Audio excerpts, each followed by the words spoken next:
Значит, машина Toyota Mark II. Появился странный стук сзади. Значит, я не знаю, нормально это или нет. На редукторе такие вот стуки есть.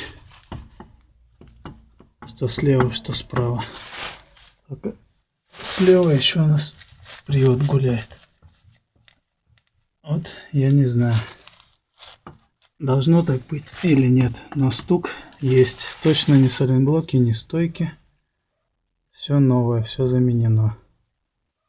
Прошу дать ответ. Откуда может идти стук?